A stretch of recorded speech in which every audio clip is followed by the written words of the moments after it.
बस यही मन प्रयास है कि सदा सर्वदा के लिए शिव हम सबके मन में वास कर रहे। कहानी खत्म हो गई।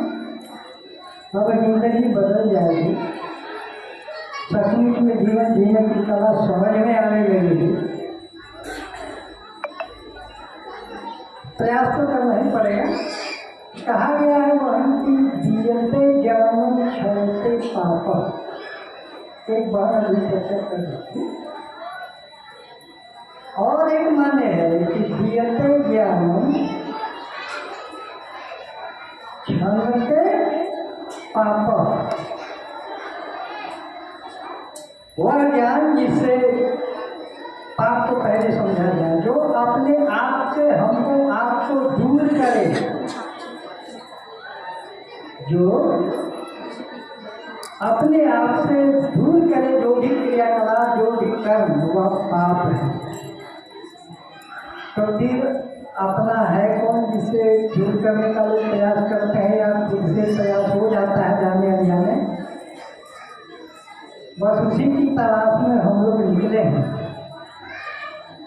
कभी साहब कहें कि दूसरों को समझाएंगे तो आपका मन समझेगा कि शिव गुरु है, अर्थात आप हैं क्या इसका भान हो जाएगा गुरु की चर्चा करते करते।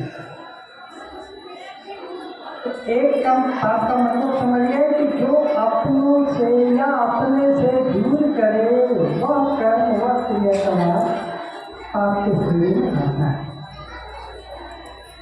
कौन सा ज्ञान हमको आपको मिलेगा जिससे इस पाप का क्षय होगा?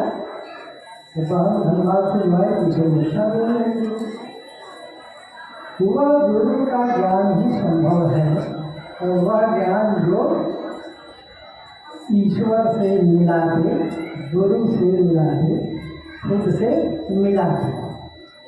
शब्द अनेक है,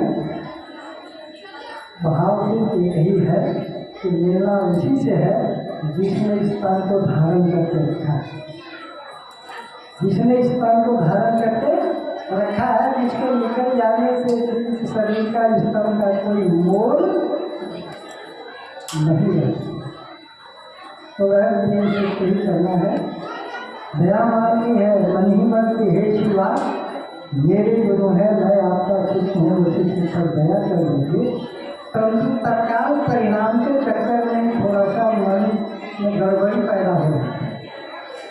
तो धैर्य कितना चाहिए? हम लोग पार्वती तो है नहीं है कि जब तक शिव को बढ़ेंगे नहीं तब तक हमको मांगे रहेंगे, उतना धैर्य तो है नहीं, सबरी तो है नहीं। यह ऋषि कह दिए, गुरु कह दिए कि भाई राम आएंगे, बेचारी इंतजार में कई तारीख, फिर भी उसको धैर्य रखना पड़ेगा। अब देख लीजिए कि दशरथ जी भी जो निराश हो गए तो कहाँ गए? गुरु के पास। गुरु ही सकल उपचारा, गुरु ही उपाय है, और बगैर धैर्य के परिणाम भी संदिग्ध है। तो दशरथ जी को जब कुछ नहीं प्राप्त हो रहा था, कहाँ गए वो? गुरु वशिष्ठ के पास, जो भगवान शिव के शिष्य थे। कहा गया कि गुरु भी तुरंत महिपाला। देखते उसी बात को साहब चरितार्थ कर दिए आज से 40 साल पहले, जबकि तुलसीदास संवत 1680 का लेके तीर एक जमाना हो गया रामायण को लिखे हुए।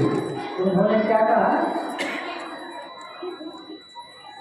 जब मन में बिल्कुल से धैर्य नहीं रह गया तब वो गुरु के पास गए। हम लोगों को साहब गुरु के पास ही जाने के लिए कह रहे हैं। तो गुरु की हृदय तुरंत महिपाला चरण लाग करी विनय विशाल। यहाँ भी कहा जा रहा है कि गुरु से आप दया की यात्रा करिए और उनको प्रणाम करिए, तब कोई न कोई युक्ति, कोई न कोई उपाय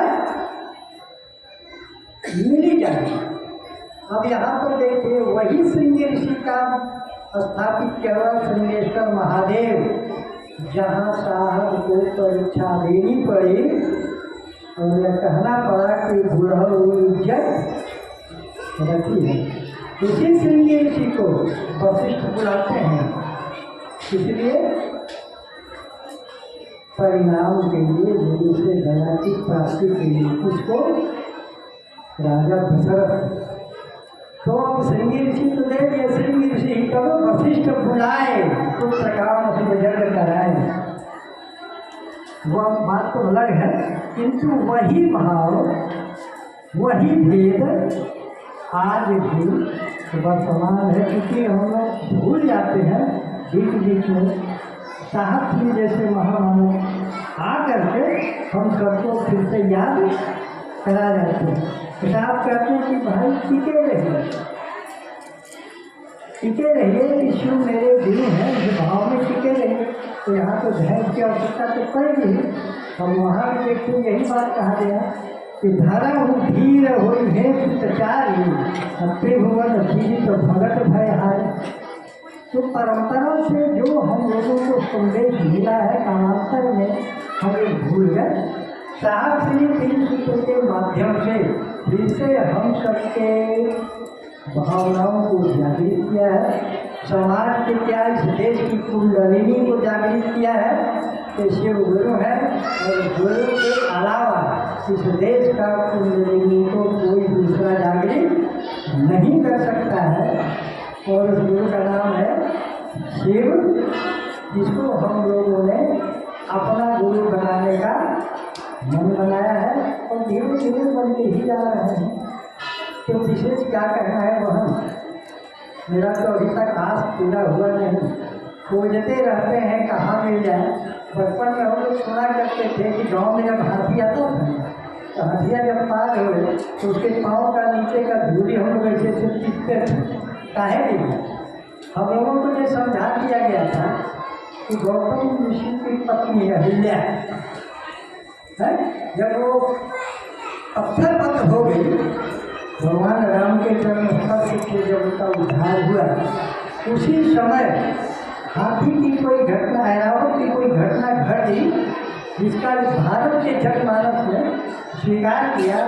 अब तो स्थिति बदल गई है, लेकिन उस समय तक जब तक हम लोग वो संभाल रहे थे, हाथी की जब पार हो जाए तो हम लोग जमीनियाँ पीछे टिकाएंगे कि वही धुरिया हमको भी मिल जाएगा, हिजा की तरह होता है। साहब इसी बात को कितना सहज का एक गया मालूम कहो ने किसी मेरे गुरु हैं और लोगों को समझा दो, और धुरिया पीटने का जमाना नहीं रह गया। लेकिन हम ऐसा संतान है कि मानता नहीं, कभी यहाँ कभी वहाँ, तब बन ही बने बात एक गुनगुना ही देते हैं। खोजत खोजत आई गई हवा तो होई बरतना, खाली सपना